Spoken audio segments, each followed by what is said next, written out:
All right, a very good evening to you. Many thanks for joining us tonight on the broadcast. It is the first day of September 2025.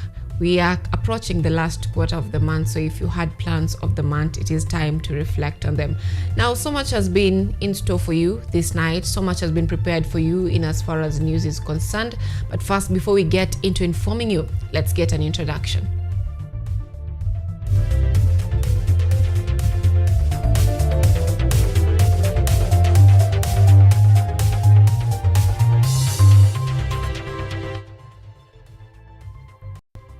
This is Kutv Primetime News with Anyango, Sylvia.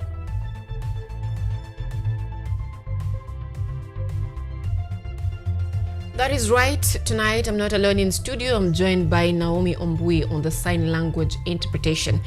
This broadcast is also coming to you live on YouTube at Kutv News Kenya. You can also interact with us on X at KUTV_Kenya and at Anyango Sylvia KE. We begin.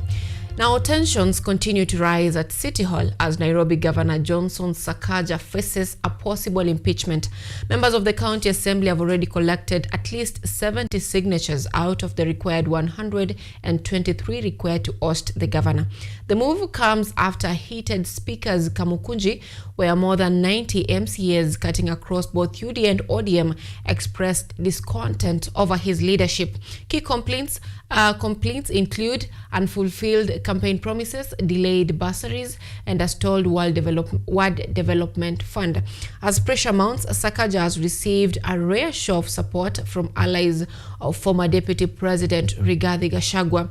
Former Principal Secretary Irungu Nyakera defended the governor, warning against undermining democracy, even as he urged Sakaja to shift focus from public relations to service delivery.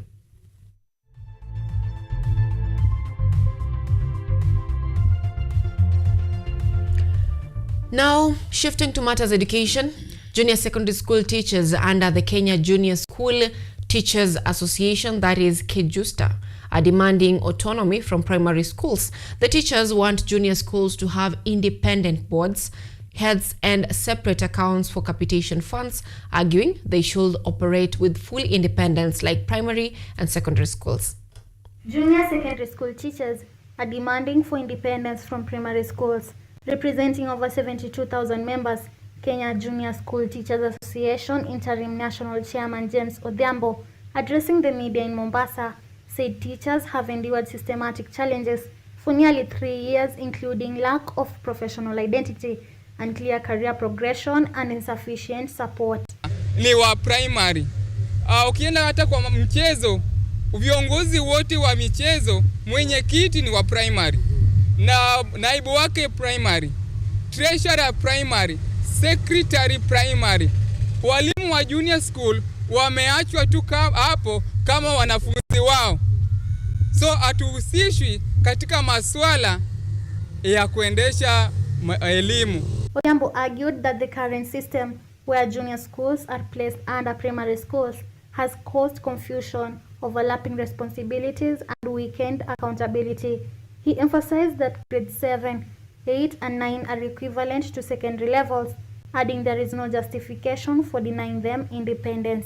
Just like we have senior school, we are aware that junior school has 3 classes, grade 7, 8, and 9. That is the same with the senior school that also have 3 classes, grade 10, 11, and 12. So what will it be very difficult for the Ministry of Education to grant junior school an autonomy? They can be within the same primary school establishment, but having a separate and distinct administration, structures, and leadership. KJUSTA Interim Treasurer Juma Jige stressed that autonomy would allow junior schools to address unique needs such as laboratories, adolescent guidance, and effective implementation of the competency-based curriculum. Jige stressed that primary heads do not understand what junior school teachers go through since they do not handle their curriculum. Lakini pia tunaomba kwamba mwalimu wa JS apoe fursa sawasawa ya kuendelea in terms of career progression. Kama mwalimu ako job group ya C3, hizi promotions ambazo zimekuja sasa ambazo zinalenga walimu wa primary school na senior school teachers peke yake, walimu wa JSS tunasema kwamba tuko na haki pia sisi tupatiwe fursa kama hiyo. The teachers are also calling for the creation of Kenya Junior School Heads Association and a sports body to ensure inclusion in national competitions. They argue that autonomy will place junior schools at par with primary and secondary institutions, ensuring fairness in Kenya's education system. Paulette Akoth, KUTV. Now, the Narok Adventist Primary and Junior Secondary School is in shock after a 14-year-old grade 9 pupil was brutally murdered within the school compound under unclear circumstances. The sub-county commander gave assurances that for the locals to be calm as investigations continue and that justice will be served. A 14-year-old grade 9 pupil from the Narok Adventist Primary and Junior Secondary School was brutally murdered within the school compound under unclear circumstances. This incident provoked angry locals to torch the institution. Narok Central Sub-County Police Commander John Momanyi confirmed that the boy was found lying on his bed with a deep cut on his neck, where he succumbed to the injuries while undergoing treatment. We want to confirm that yesterday indeed we had an incident whereby we received information of a 9-year-old pupil from one of the schools within Narok Township, that is Narok SDA Primary School, where it was reported that the kid or the pupil had been found with injuries. And when the boy was rushed to Narok County Referral Hospital, unfortunately he succumbed. Police say initial investigations revealed traces of blood in several locations, including a bench outside the dormitory, the boys' toilets, and near the clothesline. Following the discovery, the school's night guard Julius Swakesi was arrested to assist detectives with investigations. Angry residents stormed the school compound and set a dormitory on fire before the police officers intervened to contain the situation. Parents questioned the school's security and supervision, urging the administration to explain how the killing could happen within the compound. Nilipata hii ripoti asubuhi kwamba kuna mtoto amekatwa shingo hapa kwa hii compound ambaye ni boda wa shule ya hii kanisa. Na so wakati nimepata hiyo ripoti, nimekimbia nikasikia mtoto ashaaga, nikaenda mochare, nimeenda tumefunguliwa, nimemuona amekatwa shingo mpaka ile nyama ya ndani imetokea. So tumehuzunika, tumejaribu kujadiliana hapa, tukakosa jibu ya hii jambo mpaka tukaona wacha tuandamane tukuje hapa kanisani tuone kile kinaendelea. Sasa chanzo hatujui kama ni uombi ya kanisa inaleta hii shida ama ni uombi ya shule. Kenya tunataka watusaidie, watuambie kiateka uko wapi na matron yako wapi na watchman alikuwa wapi huyu mtoto akiuliwa. Tunataka tu watuambie ukweli na watuambie huyu mtoto alikosea nani, mama yake amekosea nani. Wanapeleka mtoto kwa joo, wanachinja kama kuku, wanatoa kwa joo, wanasungusa nyuma ya kanisa, ndio wakapeleka kwa domu. Na kitu ingine, walimutoa acha hapa kwa shule bila kuripoti serikali, ndio wakapeleka mojeli. Hiyo tu ndio ninataka watuambie. Police have launched investigations to establish the motive behind the killing and bring the perpetrators to justice.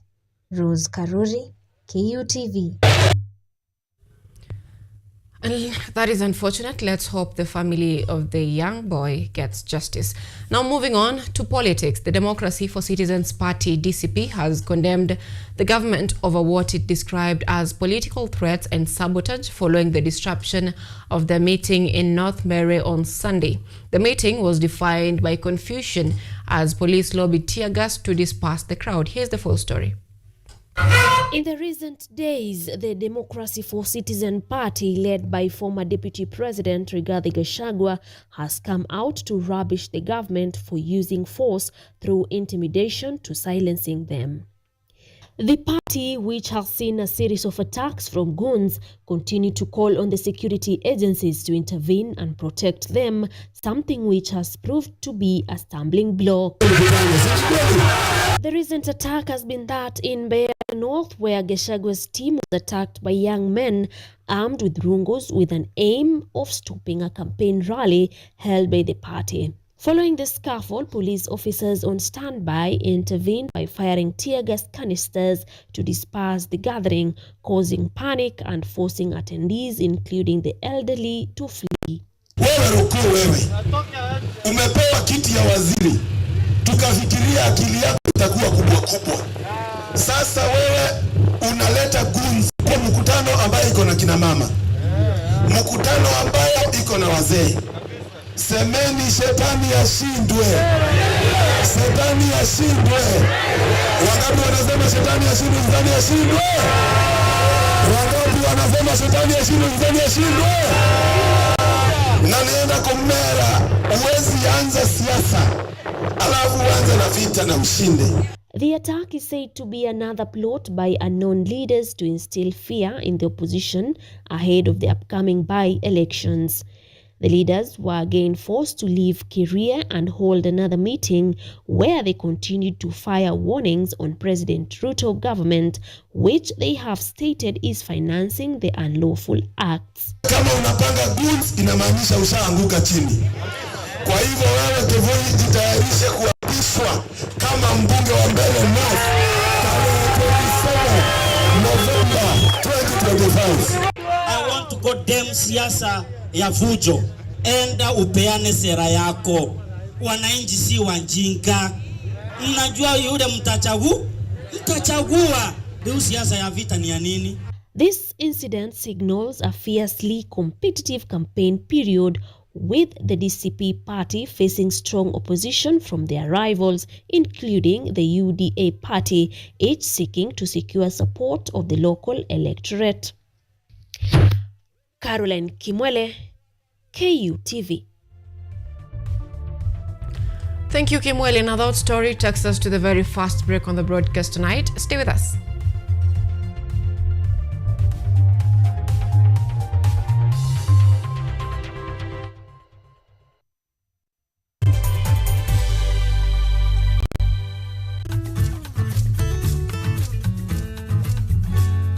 Hi, my name is Stella Tioi.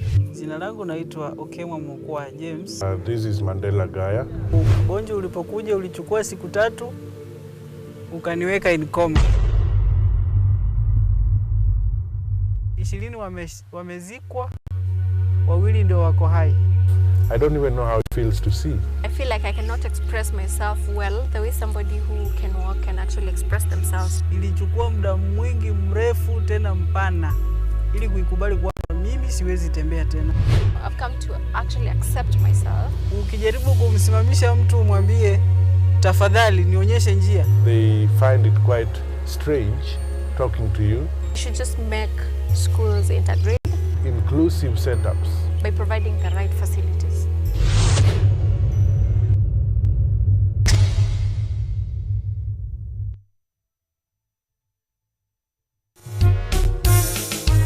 A new era, a new people.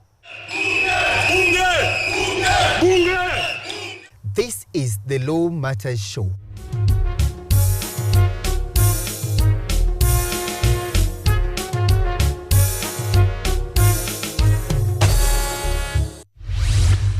A program that brings you legal sensitization on your television. My statement is written and just the quote to the prosecution. I think that this loss is a setback for Raila Odinga. What policy recommendations were fronted by the candidate? With diversity, we demystify important legal issues locally, regionally, and internationally. What Tanzanians. Join me, Elvin Onsongo, as I bring you more insights on law matters. We are looking at social issues. What is the problem? Is it the economy? Is it... Law Matters Show, creating awareness, advocacy, and enhancing lives.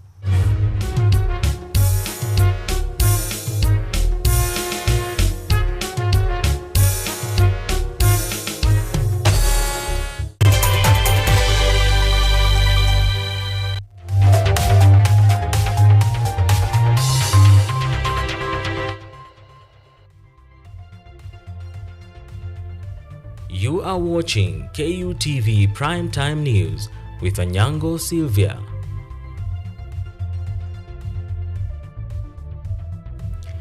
Welcome back. Now moving on. The Kikuyu, Embu and Meru Association, that is Gema leaders, have declared their steadfast support for President William Ruto ahead of the 2027 general election. And as our reporter Edward Nyamu reports, the leaders have denied the possibility of aligning with the opposition wing led by former Deputy President Rigathi Gachagua. Take a look. Speaking during the Kikuyu, Embu and Meru Association Gema Forum at Kadija Primary School in Nyali, Mombasa County, leaders from the association resolved to spearhead Ruto's re-election campaign across the country. Bado mapambano, mapambano, mapambano. Bado mapambano, mapambano, mapambano. The leaders led by Tigania East MP Road and Sumpuru Aburi and Izigembe North counterparts Julius Taitumu Mangiba claimed that Ruto's administration had greatly benefited the community, citing the appointment of Interior Cabinet Secretary Professor Kithure Kindiki as proof of inclusion and influence in government. Sisi hatuwezi kubali kutoka kwa serikali ya William Samoei Ruto tukiwa wa Meru. Tunasema kwamba tumeungana kitu kimoja, ya kwamba hakuna mseso yoyote. Tunajua kwamba William Ruto akipata kiti 2027 na Kithure Kindiki akiwa naibu wake 2032 atakuwa rais wa nchi Professor Kithure Kindiki.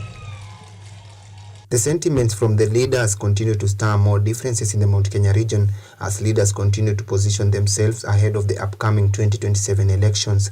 Eric Gitonga has therefore urged members to take advantage of the forthcoming election period to mobilize for a massive voter registration drive, for this would strengthen their bargaining power as a region. Mnaona kiongozi anatoka Kenya, anaenda Amerika, anaongea na wenzao. Na mimi nimeamua kuzunguka Kenya mzima nikiunganisha Wameru. Hebu nipigeni makofi. Ya kwamba nilisema sina mtoto wa mgongo wala wa tumbo. Huwa IBC imefungua kuregister kura. Mimi nawaomba kama watu wa Meru, wa Embu, wa Tharaka, wa Kikuyu na nini, tuchukue kura, tuweke viongozi wetu wale tunataka watusaidie kwa viti, si ndio? Kila saa mnasema atusaidiki na serikali itakuja kusaidia ukiwa kwa nyumba. The Mount Kenya region continues to headline the politics of the country, with the leaders being seen to popularize themselves in the region, which is believed to have high numbers of votes. Edward Nyamo, KUTV. Now, a section of leaders in Garissa are calling for peaceful coexistence among communities to enhance development. The leaders made the remarks during the inauguration of Jack Anyango, the newly elected chairman of the Meru community residing in Garissa. Speaking at the ceremony, Taitumu congratulated the new chairman and emphasized that peaceful coexistence is not only a moral obligation but also a necessity for meaningful development. He urged all communities in Garissa to reject tribalism, discrimination and hate, stressing that unity will pave way for growth and prosperity in the county.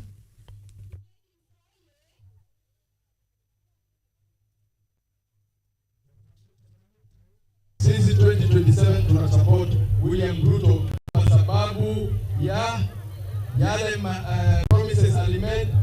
Did he fulfill them or not? Na vile tunaona hizo promises zinaelekea kuendelea na zitaisha. Watu wa Meru community tumesikizana. Watu wa Garissa tumesikizana. Tuko tayari kwa hiyo siasa ya maendeleo. Hatutaki siasa ya ukabila, hatutaki siasa ya uchochezi, hatutaki siasa ya propaganda. Mutafute, na ninajua watu wetu ni wa bidii. Na mkitafuta mnatangamana na wengine wale wako hapa. Hawa viongozi wa Daktari Samuel William Ruto na kijana wetu Mheshimiwa Profesa. Sasa kama Wakenya wengine wanakubali, hivi mnakataa? Baya si baya. Baya si baya. Asante sana. Noma si noma.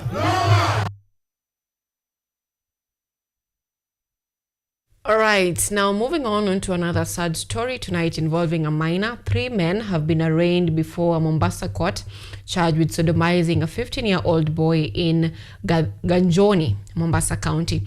The accused Shukri Aden, Abdallah Omar and Athumani alias Babu and Salim Chege, alias Rasta, are alleged to have committed the offense on diverse dates between August 15th and August 25th, 2025.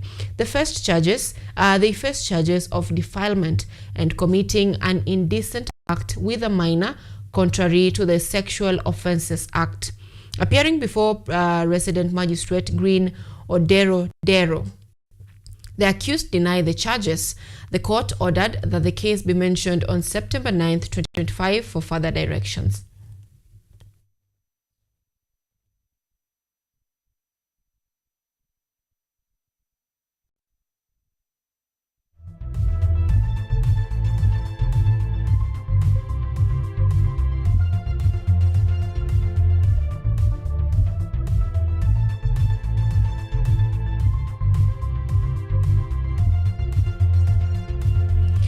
Now, a Kenyan officer serving in the multinational security support mission, that is MSS, in Haiti and civilian have died following a road accident in Pétionville near Port-au-Prince. The crash occurred along the perilous Kenskoff Pétionville Road during a recovery operation involving two Max Pro armored vehicles. Multinational security support spokesperson Jack Ombaka confirmed 8 other officers were injured, 3 critically.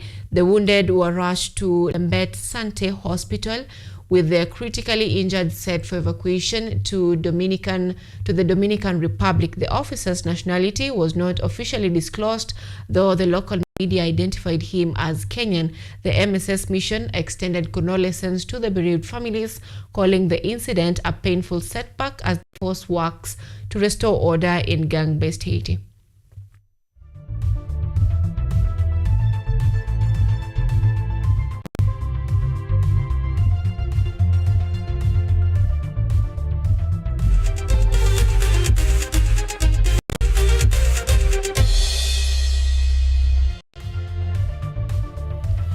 In sports tonight, in the English Premier League, Liverpool has climbed to the top of the table with 9 points following a thrilling 1-0 victory over Arsenal.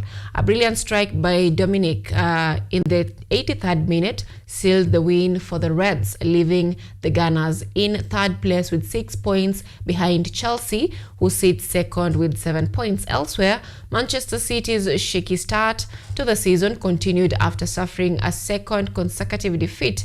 Brighton stand the defending champions with a dramatic last-minute 2-1 win. In other results, West Ham United outclassed Nottingham Forest 3-0, while Crystal Palace cruised past Aston Villa with a convincing 3-0 victory.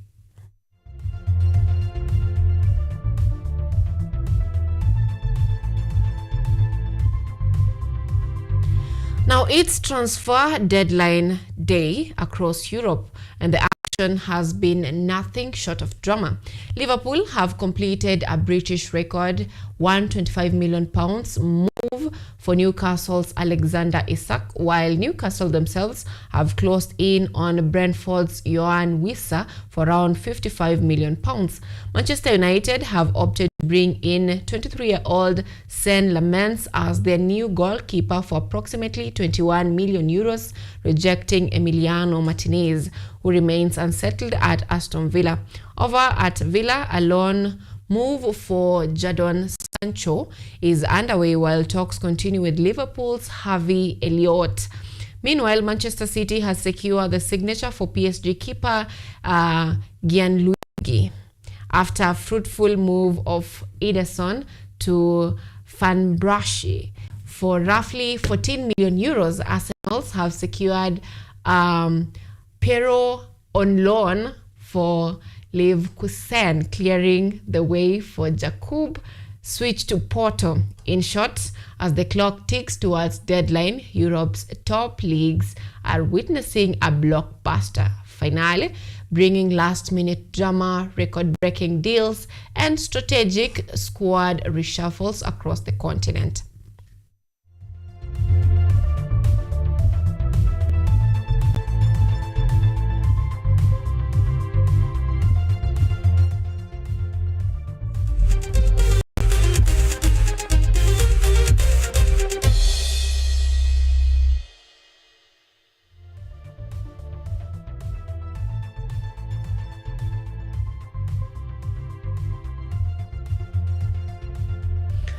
Now that brings us to the end of our broadcast tonight. Thank you so much for choosing our news tonight and for staying with us for the last 30 minutes or so, 28 minutes, depending on the time you joined us. So from us, it is goodbye. I'm Anyango Sylvia. Our sign language interpreter tonight is Naomi Omboi. Have a good night.